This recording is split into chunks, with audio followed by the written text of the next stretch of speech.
بالله من الشيطان اللعين الرجيم بسم الله الرحمن الرحيم الحمد لله الذي هدانا لهذا وما كنا لنهتدي لولا أن هدانا الله لقد جاءت رسل ربنا بالحق والصلاة والسلام وتحية والإكرام مولانا مولى الصدرين محبوب رب المشرقين والمغربين جد الحسن والحسين بالقاسم محمد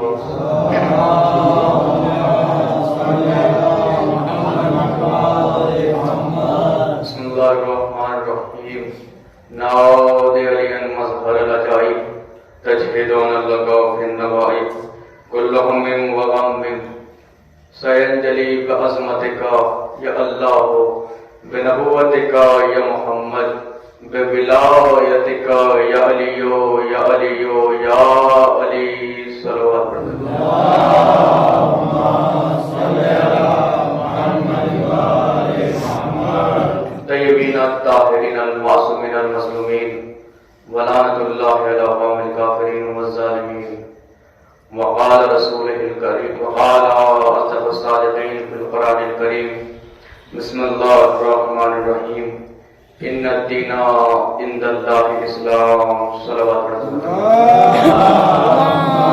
صلی اللہ محمد وآل محمد. اس سے قبل کہ میں اپنی گفتگو کا آغاز کروں آپ حضرات سے گزارش التماس ہے ایک مرتبہ سورہ محمد اور 3 مرتبہ سورہ زہر کی تلاوت فرما کر مرحوم افسار حسینی کا انصار حسینی کو پیسہ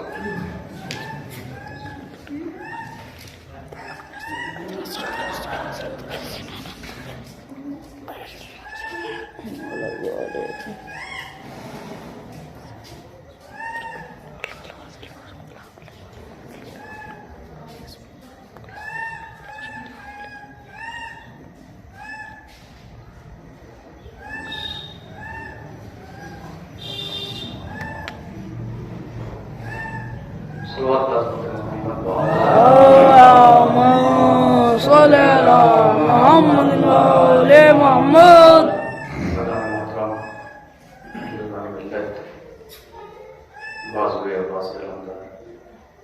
ایک مرحوم کے سال ثواب کی مجلس ہے، ایک باپ کے سال ثواب کی مجلس ہے، اور باپ دنیا میں واحد وہ شخص ہوتا ہے کہ وہ جو چاہتا ہے کہ اس کی اولاد اس سے زیادہ کامیاب ہو جائے. دنیا میں واحد باپ وہ شخص ہے کہ جو چاہتا ہے کہ اس سے زیادہ کامیابی اس کی اولاد کو حاصل ہو. باپ وہ سایہ دار درخت ہے کہ جو اپنے بچے کو پھل دیتا ہے اور جب پھل کے قابل نہیں رہتا تو سایہ ضرور دیتا ہے. باپ وہ شخص ہے کہ اگر گھر میں بھی بیٹھ رہے تو اولاد کو سکون ہوتا ہے کہ ہاں کوئی ایسا ہے جو اسے سنبھال لے گا، کیونکہ یہ باپ کے سارے ثواب کی مجلس ہے. اور باپ کا حق یہ ہے کہ وہ اولاد کے اچھے نام رکھے، اولاد کی اچھی تربیت کرے. لیکن جب اولاد کا حق یہ ہے کہ جب باپ اس قابل ہو جائے کہ وہ اپنے نامہ اعمال میں کچھ نہ لکھوا سکے تب اولاد کو چاہیے کہ اس کے لیے تحفہ پیش کرے. کیونکہ دنیا میں رہ کر باپ اولاد کے لیے سب کچھ کرتا ہے، نہ رات کی تاریکی دیکھتا ہے، نہ دن کی دھوپ دیکھتا ہے، نہ گرمی دیکھتا ہے، نہ سردی دیکھتا ہے، بلکہ چاہتا ہے کہ جتنا ہو سکے اس دنیا میں جتنا وہ کر سکے اپنی اولاد کے لیے کر جائے. اور لائق پر اولاد ہی وہ ہوتی ہے کہ جو باپ کے گزر جانے کے بعد اس کو اس دنیا میں تحفہ پیش کرے. اور یقین کریے گا دنیا کے طور پہ اور ہے، دنیا کے طور پہ انسان بہت آسانی سے دے سکتا ہے، مگر جو آخرت میں تحفہ ہوتا ہے وہ اثار ثواب کا تحفہ ہوتا ہے. اور اپنے مقدر پہ فرض کریے گا کہ اثار ثواب کا جو تحفہ ہے وہ صرف اس قوم کے پاس ہے، اس قوم کے علاوہ کسی قوم کے پاس اثار ثواب کا تحفہ نہیں ہے. ایک صلوات پر حضرت محمد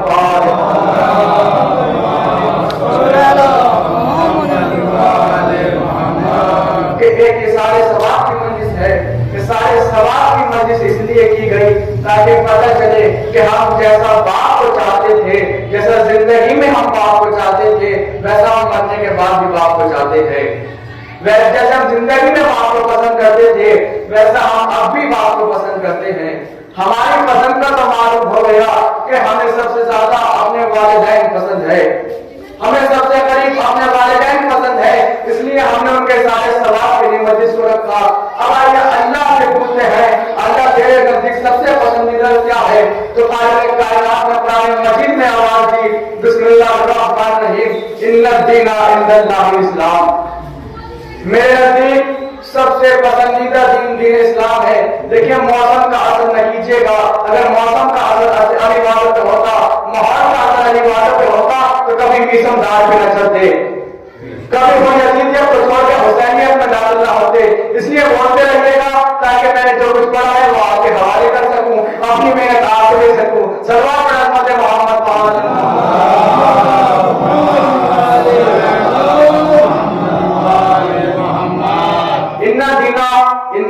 اسلام. میرے نزدیک سب سے پسندیدہ دین اسلام ہے. خدا نے اعلان کر دیا کچھ چیزیں ایسی پسند ہوتی ہیں کہ اس کو انسان بتا بھی نہیں سکتا, اپنے دل میں قید کر کے کر لیتا ہے کہ کسی کو ظاہر نہیں کر پاتا کہ مجھے کیا پسند ہے کیا پسند نہیں ہے. لیکن کبھی کبھی انسان مجبور ہو جاتا ہے کہ وہ کسی سے چھپا نہیں پاتا, بلکہ کہہ دیتا ہے مجھے یہ پسند ہے مجھے وہ پسند ہے.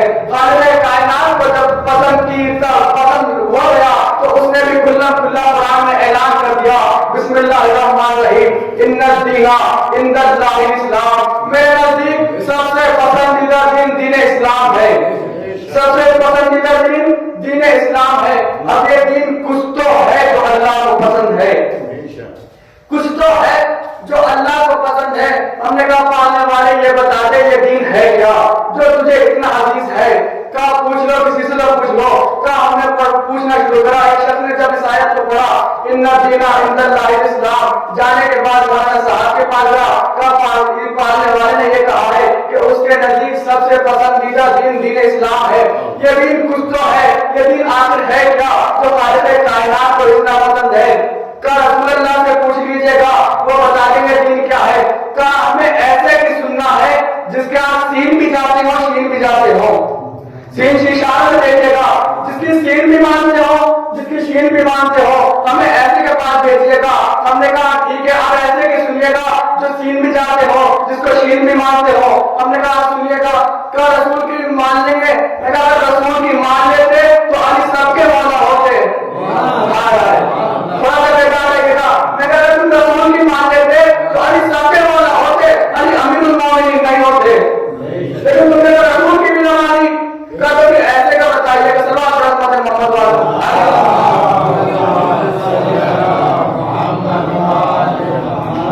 اگر کسی ایسے کا بتائیے گا جس کو ہر قوم مانتی ہو, ہر کوئی اس کے دروازے پہ جاتا ہو جو ہم سے بہتر ہو. ہم نے کہا ٹھیک ہے ہم ایسے کے پاس بھیج دیں گے. جب عالم دین کے پاس گیا, عالم دین نے سوال دیکھا, سوال دیکھنے کے بعد آیت کو دیکھا اور دیکھنے کے بعد مسکرایا. کہا ٹھیک ہے رسول کو چھوڑو, تم رسول کے پاس نہیں جاؤ, میں ایک پتہ دے دیتا ہوں اس کے پاس چلے جانا, وہ اس آیت کو بتا دے گا کہ اصل میں دین ہے کیا. اس نے کہا ٹھیک ہے آپ بتا دیجیے گا کہ اصل میں دین کیا ہے. اس نے کہا ہندوستان کا نقشہ اٹھا, اور نقشہ اٹھانے کے بعد اس میں تجھے سنہرے لفظوں میں ایک شہر کا نام ملے گا جسے اجمیر کہتے ہیں. اجمیر کی گلیوں میں جانا, بند کر کے اجمیر کی گلیوں میں گھومنا, تجھے پتہ چل جائے گا کہ اصل دین کیا ہے, دین کیا ہے. تجھے خدا نے کہا ہے نا ان الدین عند اللہ الاسلام, وہ اجمیر کی گلیوں میں جانا, تجھے پتہ چل جائے گا کہ اصل دین ہے کیا. جب یہ اجمیر کی گلیوں میں آیا اس نے تلاش کرنے شروع کرا کہ کچھ جو خدا کو پسند ہے وہ دین کیا ہے, جو خدا کو پسند ہے وہ دین کیا ہے. اب یہ نبی کے پاس نہیں گیا, کسی امام کے پاس نہیں گیا, بلکہ ایک خواجہ کے پاس آیا. جب نے خواجہ کے دربار دیکھا تو دروازے پہ لکھا ہوا تھا, صرف ایک جملہ لکھا ہوا تھا ان الدین عند اللہ الاسلام. کا لکھا کہ ہے کیا, تو خواجہ کے دروازے پہ لکھا ہوا تھا دین آپ کا حسین.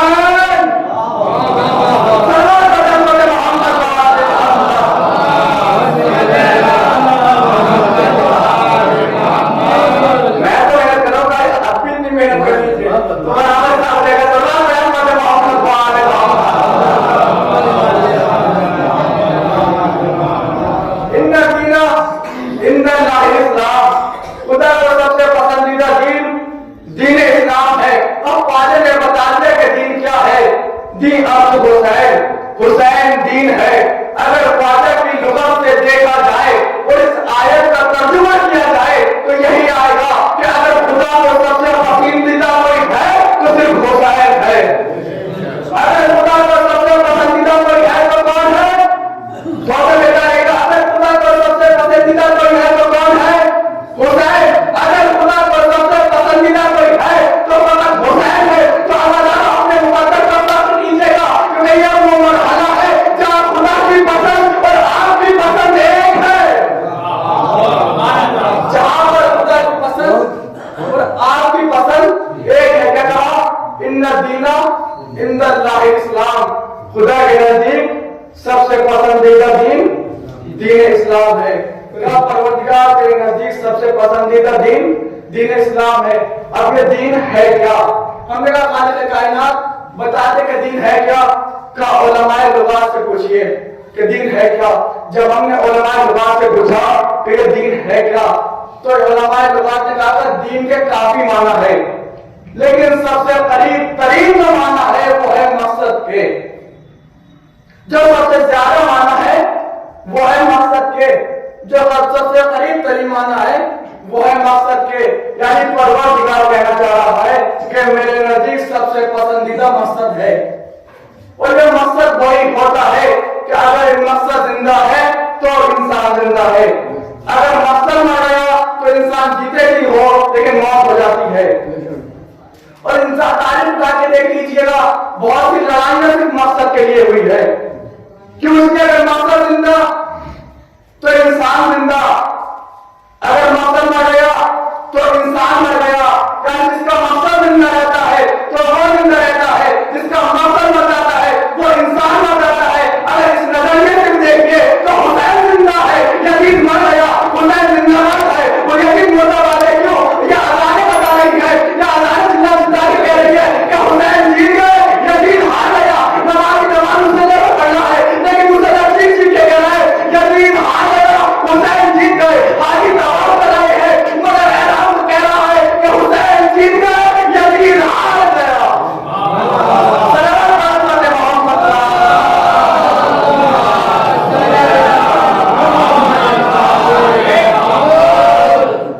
ان الدین عند اللہ الاسلام، خدا کے نزدیک سب سے پسندیدہ دین دین اسلام ہے۔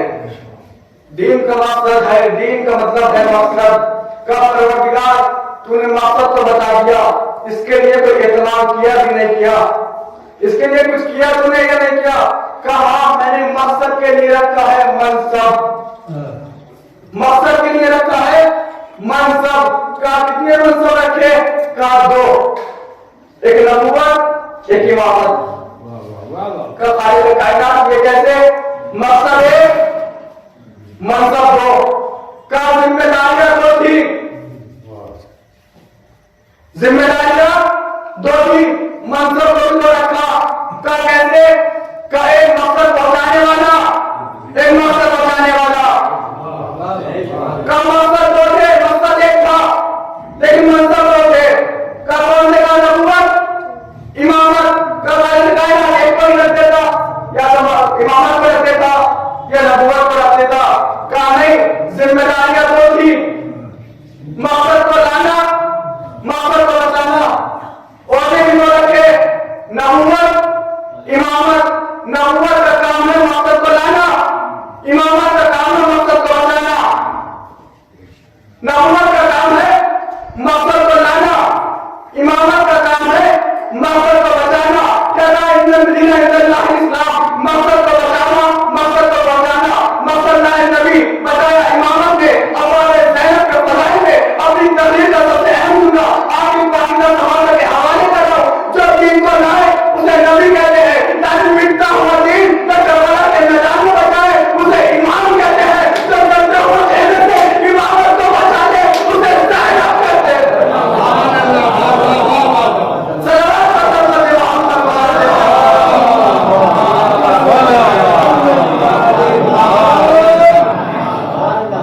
جو مٹتے ہوئے دین کو بچائے اسے امامت کہتے ہیں، اور جو جلتے ہوئے جہنم سے امامت کو بچا لے اسے زینب کہتے ہیں۔ ان الدین عند اللہ اسلام، خدا کے نزدیک سب سے پسندیدہ دین دین اسلام ہے۔ آیا حسین کربلا میں آنے کے بعد روزے عاشور، جنگ کا میدان، جنگ کا میدان، لاشیں پڑی ہوئی ہیں، حسین نے نیت کی اللہ اکبر، میرا من والا نماز کا وقت ہے، دشمن سامنے ہے، تلواریں سامنے ہے، نیزے تلواریں سامنے ہے، بھالے سامنے، خنجر سامنے، پتھر سامنے، آگ سامنے، اور آپ یہ کیا کر رہے ہیں کہ نماز پڑھ رہے ہیں، آپ کا گلا کاٹنے کا شروع تیار ہے، آپ نماز پڑھ رہے ہیں، شاید نگاہ امامت دیکھ رہی تھی کہ کچھ بگڑے ہوئے مولوی، کچھ بگڑے ہوئے خطیب، کچھ بگڑے ہوئے مولوی آنے والے وقت میں ممبر پہ بیٹھ کے یہ کہیں گے نماز افضل ہے یا حسین افضل ہے، نماز افضل ہے یا حسین افضل ہے۔ آج کربلا کے میدان میں حسین فیصلہ کر کے جا رہا ہے، لیکن نہ نماز حسین سے جدا ہے، نہ حسین نماز سے جدا ہے۔ صلوات محمد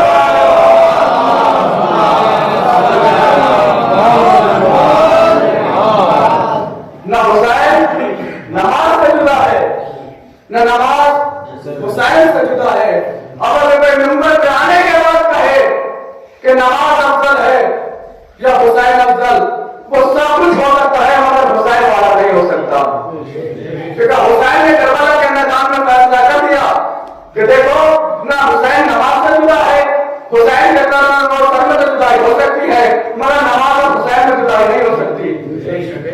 کیا کہا خالق کائنات نے؟ ان الدین عند اللہ اسلام، خدا کے نزدیک سب سے پسندیدہ دین دین اسلام ہے، دین ہے حسین۔ اب حسین کا بچپنے کا عالم، جملوں کو غلط میں کہوں، ابھی دین محمد کے گھر میں پڑ رہا ہے۔ محمد نبی عبادت خداوندی میں مصلی پر بچپنے میں دین ٹہلتا ہوا مسجد کے قریب پہنچا، صحابیوں کی صفوں کو چیرتا ہوا دین نماز کی پشت پہ جا کر سوار ہوا، نماز کی پشت پہ جا کر سوار ہوا۔ اگر کسی کو جملہ ناگوار دوسرے تو مجلس کے بعد پوچھ سکتا ہے، اپنے لفظوں کا ذمہ دار ہوں۔ کیا کہا؟ نماز کی پشت پہ جا کر دین نہیں گیا۔ کب آئی ہے کائنات کیا بچپن میں حسین کیا کر رہے؟ کب نماز کے اوپر بیٹھے ہیں، بیٹھے ہیں تھے، کب توہین ہو جائے گی، کب انہیں حدیث رسول نہیں پڑھی، جبریل 5 سال ہوئے، کہا رسول اللہ جب تک حسین اپنی ماضی سے نہ اٹھے تب تک پردہ اٹھانا، نماز کا دور کر دینا جب تک حسین اپنی مرضی سے نہ اٹھے، جب تک حسین کو اپنی پشت پہ نہ اتار دینا۔ میرا خالق کائنات نماز کی توہین ہو جائے گی، سب لوگ یہی کہیں گے کہ نانا کی نانا نے نوازے کی محبت میں نماز کو دور لے جا، کل انہیں حدیث رسول نے پڑھی، ابھی رسول کی آواز آئے گی بسم اللہ الرحمن الرحیم، الصلاۃ عمود الدین، نماز دین کا ستون ہے۔ اور سمجھ لینا جب عمارت بننے پر تیار ہو تو ستون کا کام ہے کہ اس کو سہارا دے۔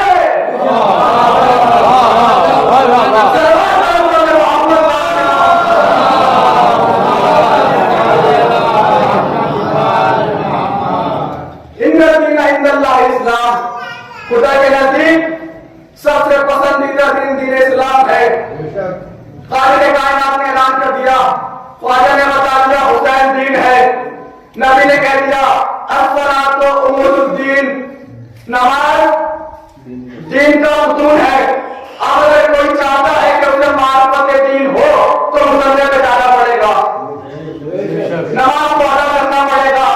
پروردگار تو نے کہہ دیا اپنے رسول سے بتلا دیا کہ الصلاۃ عمود الدین، نماز دین کا ستون ہے۔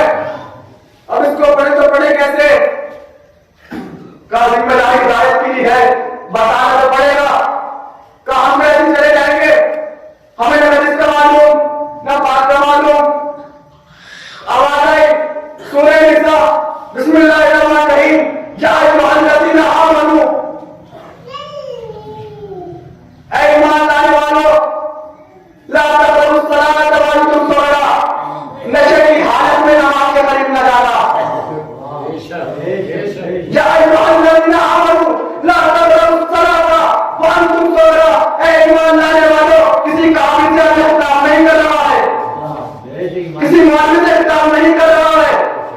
اے خبردار ہے ایمان لانے والوں، اب جو ایمان لانے والا ہے خالق اس سے خطاب کر رہا ہے، اے ایمان لانے والوں نشے کی حالت میں نماز کے قریب مت جانا۔ قرآن میں کوئی قید نہیں لگائی کہ شراب کا نشہ ہو اس کی حالت میں نماز کے قریب مت جانا، جوئے کا نشہ ہو اس کی حالت میں نماز کے قریب مت جانا، بلکہ قرآن نے کھلا کھلا اعلان کر دیا بسم اللہ الرحمن الرحیم یا ایھا الذین آمنوا لا تقربوا الصلاۃ وانتم سکارى۔ اے ایمان لانے والوں خبردار رہنا، تم نشے کی حالت میں نماز کے قریب مت جانا۔ اور اگر کسی کو دولت کا نشہ ہے تو وہ نماز سے دور رہے، کسی کو شہرت کا نشہ ہے تو وہ نماز سے دور رہے، کسی کو حکومت کا نشہ ہے وہ نماز سے دور رہے۔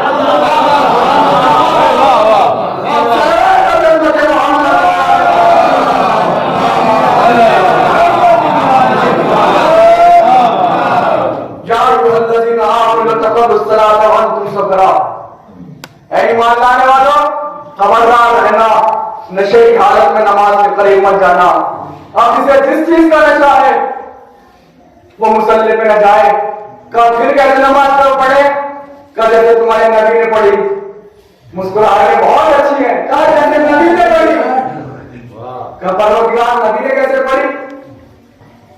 کہا نبی جب مصلی پہ جاتے تھے تو خوف الہی سے بدن کانپنے لگتا تھا، نبی نے کسی کا ہاتھ نہیں مارا، نبی نے کسی غریب کا دل نہ دکھایا۔ کہا پروردگار ہم نے تو اپنے بھائی کی جو دیوار تھی وہ اپنے قبضے میں کر لی، کہا تو نماز پڑھ لو کیا پتہ معاف ہو جاؤ۔ کہا نہیں، میں اپنے تمہاری جو منمانی ہے اپنے لیے وہ معاف کر سکتا ہوں، لیکن تم نے کسی دنیا میں کسی کا دل دکھایا ہے تو جب تک اس سے معافی نہ مانگو تو میرے سامنے نہ آنا، میرے سامنے نہ آنا۔ کیوں؟ اس نے جب پروردگار کے سامنے مصلی پر جاتا ہے، میں مثال کے طور پر واضح کر دوں کہ بھائیوں کے لیے، اگر ہم کسی نیتا کے سامنے جائیں یا کسی اچھے پڑھے لکھے آدمی کے سامنے جائیں تو ہمارا لباس بالکل صاف و شفاف ہوتا ہے کہ کہیں دھبا نہ ہو، کہیں ہمارے پاس بیٹھنے والا ہم جس سے بات کر رہے ہیں وہ ناراض نہیں ہو۔ یہ زیادہ دنوں کا مختار نہیں ہے، یہ زیادہ دن عہدوں پہ پڑنے والا نہیں ہے، کچھ سال کی زندگی ہے، ختم ہو جائے گا، لیکن پھر بھی ہمیں اتنا خیال کہ ہمارے کرتے پر ایک بھی دھبا نہیں ہو، کیونکہ ہم اس سے ملنے جا رہے ہیں جو MLA ہے، جو MP ہے، کہیں ایسا نہ ہو وہ اس کے نام سے ناراض ہو جائے۔ تو پروردگار سے کہہ رہے جب نماز میں آؤ تو لباس کو مت دیکھنا، لباس کی شرط صرف اتنی ہے کہ وہ پاک ہو، کیونکہ لباس سے زیادہ تمہارے دلوں کی حالت سے واقف ہو، لباس سے زیادہ تمہارے دلوں سے واقف ہو کہ جب مصلی پر آنا تو مخ کو دور رکھنا، کمر کو دور رکھنا، منہ کو دور رکھنا، حالت کو دور رکھنا، چوری کو دور رکھنا، چوری کو دور رکھنا، قیمت کو دور رکھنا۔ پروردگار کیا مطلب؟ کہ ہمیں یاد کر رہے ہیں حسینی ہے اور تو کہہ رہے ہیں تجھے سب سے نزدیک حسین پسند ہے تو ہم تیری پسند والے ہیں۔ کب تک دیکھا نہیں کربلا کے میدان میں؟ کہا سب کچھ دیکھا، محرم میں پڑھتے بھی ہیں سنتے بھی ہیں۔ کہا حسین نے کیا کہا تھا مخاطب ہو گئے؟ کہا میری بات کا اثر تم پر اس لیے نہیں ہو رہا کہ تمہارے پیٹوں میں مال حرام ہے، تمہارے پیٹوں میں مال حرام ہے، تو پتہ چلا کہ دین میں صرف حرام کا فرق ہے۔ حسین میں اور یزیدیت میں صرف حرام کا فرق ہے، واضح طور پہ کہہ رہا ہوں صرف، ورنہ بہت فرق ہے، لیکن سمجھانے کی صرف حرام کا فرق ہے۔ اب اگر کوئی حسین ہونے کا دعویٰ کرتا ہے تو اس کو پہلے یہ دیکھنا چاہیے وہ حرام سے دور ہے یا پاک ہے۔ اگر حرام سے دور ہے تو حسین والا ہے، اگر حرام کے قریب ہے تو یزید والا ہے۔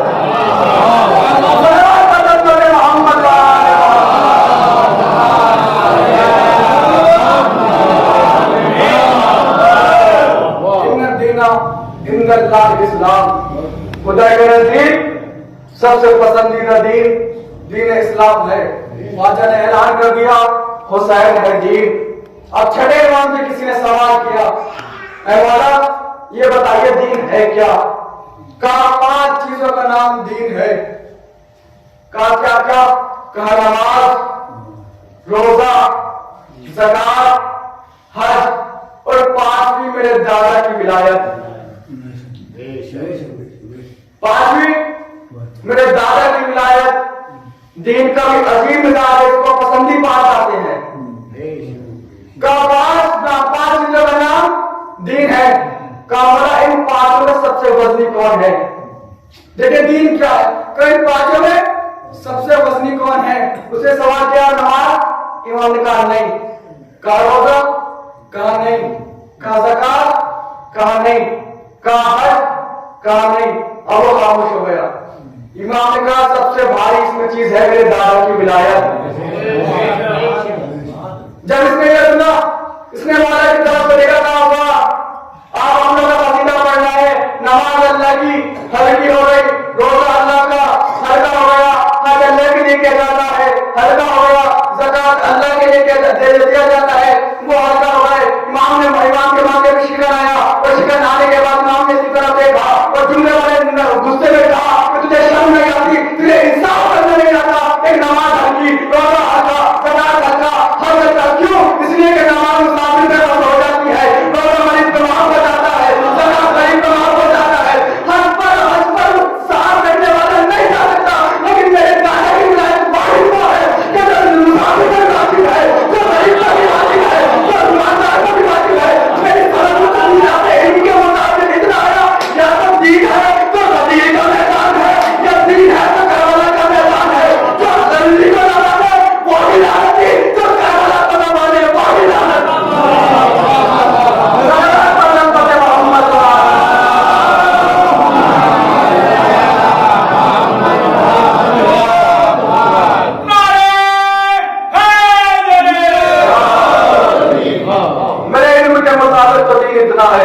دین یا تو غدیر کا نام ہے، دین یا تو کربلا کا نام ہے.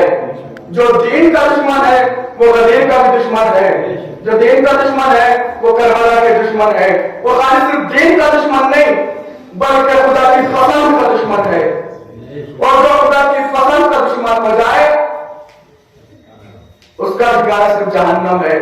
اب کوئی کتنا کہتا رہے ہم محمد والے، ہم علی والے، ہم حسین والے، خدا نے تو کھلا کھلا اعلان کر دیا کہ دیکھو ہم ہیں تو حسین والے ہیں. مجھے سب سے پسندیدہ دین اگر کوئی دین ہے تو وہ دین اسلام ہے. خواجہ نے بتا دیا کہ اگر کوئی دین ہے تو وہ حسین ہے. الصلاۃ عمود الدین، نماز دین کا ستون ہے. اگر ہمیں دین کو مضبوط کرنا ہے تو نماز کو مضبوط کرنا پڑے گا. اور نماز مضبوط کب ہوگی؟ جب ہم سے بغض و حسد دور رہے گا، ہم سے چوری دور رہے گی، ہم سے برائیاں دور رہے گی. اور نماز واحد وہ کنجی ہے کہ جس سے اولاد کے تالے بھی کھل جاتے ہیں، روزگار کے تالے بھی کھل جاتے ہیں، عزت کے تالے بھی کھل جاتے ہیں، شہرت کے تالے بھی کھل جاتے ہیں. ایک واقعہ پڑھ کے میں اپنے منزل کو قریب کرنا چاہتا ہوں.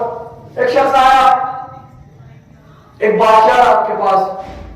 بادشاہ نے اعلان کیا کوئی میری بیٹی کے لیے رشتہ تلاش کیا جائے، صرف نماز کی فضیلت دیکھیے گا، خدا پہ بھروسہ.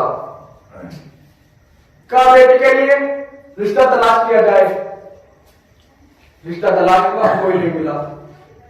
اب ایک چور رات میں اس ارادے سے اس کے بادشاہ کے گھر گیا کہ اس کی بیوی کے جو زیورات ہیں یا اس نے اپنی بیٹی کے لیے زیورات جو منگائے ہیں ان کو چرا لیا جائے.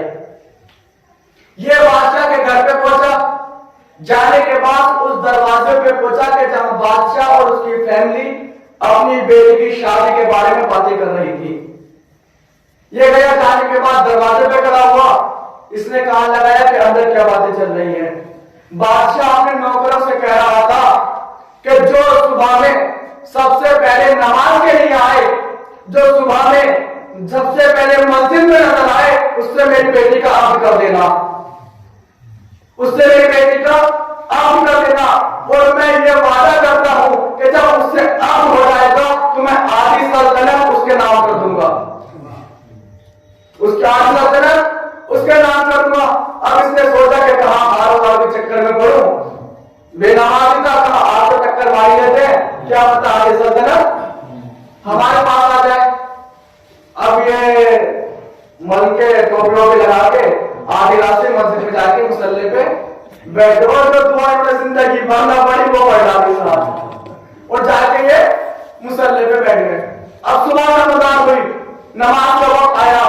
بادشاہ سلامت کا ادھر سے وزیر دیکھنے کے لیے پہنچا کہ دیکھو مسجد میں سب سے پہلے کون آیا ہے؟ ادھر بادشاہ نے اپنے نوکر کو بھیجا، ادھر خدا بند عالم نے اس کے دل میں اپنا اطمینان ڈالنا شروع کرا، اپنی رحمت کو اس کے دل میں ڈالنا شروع کرا، اس کے اپنے خوف کو اس کے دل میں ڈالنا شروع کرا۔ اب جیسے اس کا نوکر مسجد کے قریب آیا، کیا دیکھا کہ یہ نماز پڑھ رہا ہے۔ جب نماز اس نے تمام کر دی تو اس نے اپنے نوکر نے اس کو کہا کہ چلو تمہیں بادشاہ سلامت نے بلایا ہے۔ یہ اٹھا، بادشاہ سلامت کے دروازے پہ پہنچا، دروازے پہ جانے کے بعد بادشاہ سلامت تم نے مجھے بلایا ہے؟ کہا میں نے تجھے بلایا ہے، میں چاہتا ہوں تو اپنی میری بیٹی سے نکاح کر لے اور میں آج ہی سلطنت تیرے نام کر دوں گا۔ جیسے اس نے یہ سنا کہ بادشاہ سلامت یہ کہہ رہا ہے کہ میں آج ہی سلطنت اپنے نام کر دوں گا، تو اس نے بادشاہ سلامت کو جواب دیا کہ تو آج سلطنت میرے نام کیا کرے گا؟ میں خالد کا وہ جانے والا ہوں جب تو اگر نماز کے وقت میں اور یہ آج ہی سلطنت دے سکتا ہے۔ اگر میں سچے ارادے سے اس کی عبادت کر دی تو کوئی کائنات کو میں خدمت میں ڈال سکتا ہے۔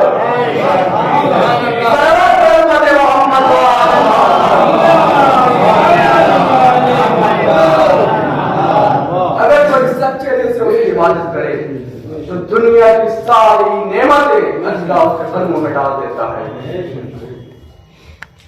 لیکن بات ہے یقین کی، بات ہے ایمان کی جو منزل تک لے جائے۔ ورنہ کربلا کے میدان میں خود کی نمازیں وہی تھی، روزے وہی تھے، حج وہی تھے، بس ایمان کی کمی تھی۔ انہوں نے ایمان بدلا، دوزخ سے جنت کی طرف آ گیا۔ نمازیں وہی نہیں، روزے وہی رہے، حج وہی رہے، صرف ایک ایمان پر چینج کیا تھا۔ اگر اچھا ایمان مل جائے تو منزل کامیاب ہو جاتی ہے۔ اور ایمان ایسے کو ماننا چاہیے جو یہاں پہ بھی کامیاب ہو، جو وہاں پہ بھی کامیاب ہو۔ اور نماز کی پابندی کو اپنا معیار بنا لیجیے گا، کیونکہ نماز اللہ کے قریب کر دیتی ہے۔ اور جب ہم اللہ کے قریب ہو جاتے ہیں، نہ اس دنیا کی ہمیں ضرورت ہوتی ہے، نہ اس شہرت کی ہمیں ضرورت ہوتی ہے۔ اور یہی وہ نماز ہے جسے حسین نے بچانے کے لیے اپنا گھر باہر بچا لیا۔ ورنہ حسین کو کیا ضرورت تھی اپنا بڑا گھر لٹانے کی؟ حسین نے کسی شہرت کے لیے اپنا بڑا گھر نہیں لٹایا، اپنے بیٹے کو کسی دولت کے لیے شہید نہیں کروایا، اپنے بھائی کے بازو کسی لیے نہیں کیے، بلکہ حسین نے پروردگار کی رضا حاصل کرنے کے لیے اپنا بڑا گھر لٹا دیا۔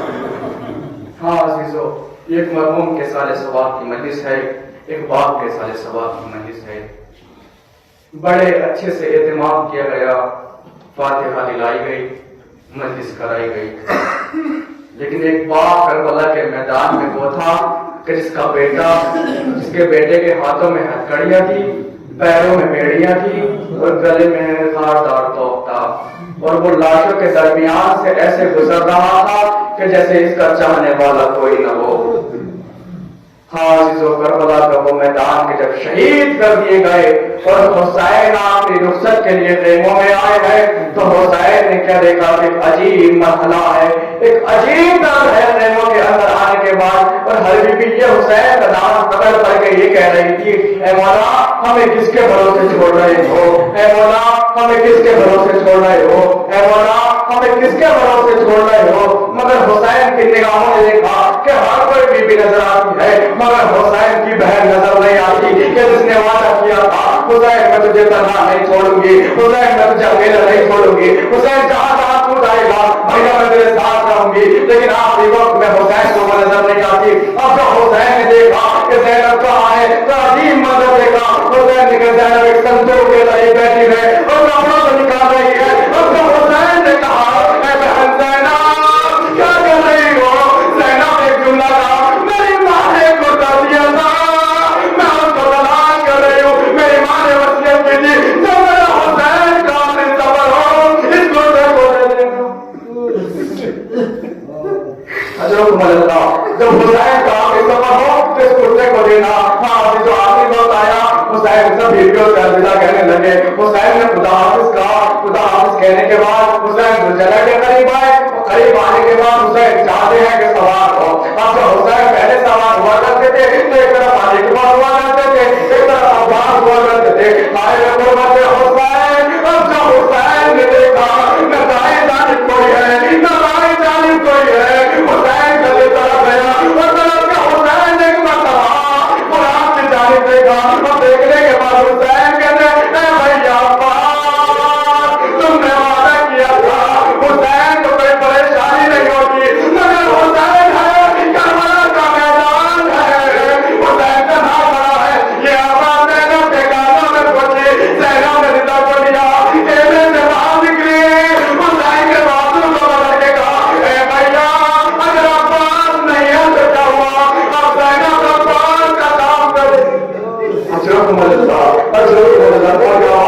کے بلند ہونے لگی نا پروردگار ان آوازوں پہ اپنی رحمت نازل کرے. یہ حسین ہے بھیا حسین تمہیں بہن سوال کرے گی. اب جب حسین کو بہن نے سوال کرایا سوال کرنے کے بعد حسین چاہتے ہیں کہ زلجھنا کو آگے بڑھائے لیکن زلجھنا آگے نہیں بڑھتا. ہاں صاحب اولاد کا مجموعہ ہے. ذرا تصور کر کے دیکھیے گا کہ حسین کے 4 سالہ بچے کی کیفیت کیا ہوگی جس کا اس کو پتا ہوگا جس پر اس کو پتا ہوگا کہ میرا بابا آخری دیدار کے لیے آیا ہے آپ جو جائے گا تو کبھی واپس نہیں آئے گا. ہم حسین کہتے ہیں زلجھنا یہ میری آخری سواری ہے آخری وقت ہے مجھے میری منزل تک پہنچا دے. لیکن زلجھنا آگے نہیں بڑھتا زلجھنا آگے نہیں بڑھتا. حسین نے لہجے کو بدلا. حسین لہجے کو بدلنے کے بعد کہتے اے زلجھنا میں ایمان میں بس ہو کے کہتا ہوں میری منزل قریب ہے مجھے منزل تک پہنچا دے. اب زلجھنا نے یہ جملہ سنا. زلجھنا نے حسین کی طرف دیکھا اپنے قدموں کی طرف دیکھا. سارے میں سواری نے کچھ کہا. اب جو حسین نے قدموں کی طرف دیکھا کیا دیکھا حسین کی 4 سالہ بچی سکینہ قدموں سے بھی پڑھ کے کہہ رہی تھی میرے بابا کے زلجھنا میرے بابا کو لے جا اب تک جب صبح سے گیا ہے وہ واپس نہیں. اب جو صبح سے گیا ہے وہ واپس نہیں آیا. حسین زلجھنا سے اترنے کے بعد سکینہ کو گھٹوں میں آیا. اٹھانے کے بعد پیار کرنے لگے. کہا بچی آپ سے وقت بدل گیا ہے آپ ہمارے کے پاس ہوگی اور سب ہمارے سینے پہ سوئے گا. آپ سے حسین کے سینے کی ذکر نہیں کرنا. اگر کوئی عادت خواہش ہو تو بتا دو حسین کا نام ہے حسین کی منزل قریب ہے. اب سکینہ نے یہ جملہ سنا کہ بابا آپ نہ جائیں گے. سکینہ کی آواز نکلی اے بابا آخری بار مجھے سینے پہ سلا دو. آج کے بعد میں امت سے زندہ کروں گی مجھے آخری بار سینے پہ سلا دو. اگر بڑا کا میدان کل محرم کی ہو ایمان زمین پہ لے کے 4 سال کی بچی کو سینے پہ سلایا. ارے زینب نے دیکھا کہ سکینہ کی آنکھ لگ گئی. زینب قریب آئی اور حسین سے کہتی ہے اے بہن بھیا حسین اپنی امانت کو میرے حوالے کر دے تیری منزل بہت قریب ہے. حسین نے کہا ہے بہن ذرا آہستہ بولو. اب تو سکینہ سوئی ہے آج کے بعد سکینہ سو نہ سکے گی. کبھی شیر کا تماشا ہوگا کبھی گولی کا تاج جانا ہوگا. یہ بچی وہ ہے کہ کربلا سے شام شام صوبہ سے بازار میں جس کا رنگ سبزی ہوگا.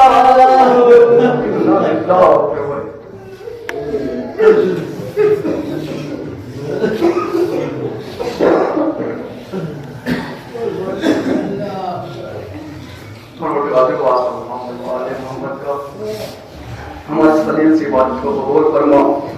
محمد و آل محمد کا اس مجلس کا ثواب تم نے مقرر کیا ہے وہ مرحوم کے روح میں سال فرما. پروردگار کے واسطہ محمد و آل محمد کا جہاں جہاں شان ہے درے کردار ہے ان کی جان مال سے آپ کی حفاظت فرما.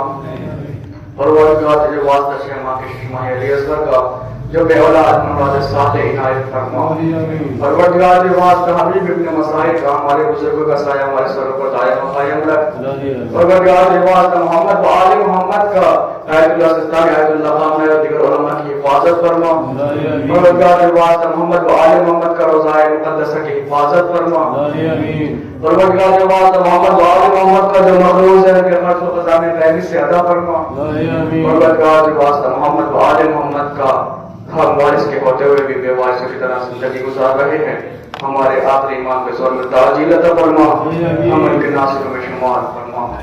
آپ اس راستے کے ماں کی گزارش ہے کہ مرتبہ سورہ حمد 3 مرتبہ سورہ توحید کی طرح فرما. افطار حسین ابن انصار حسین کے ساتھ فرمائے.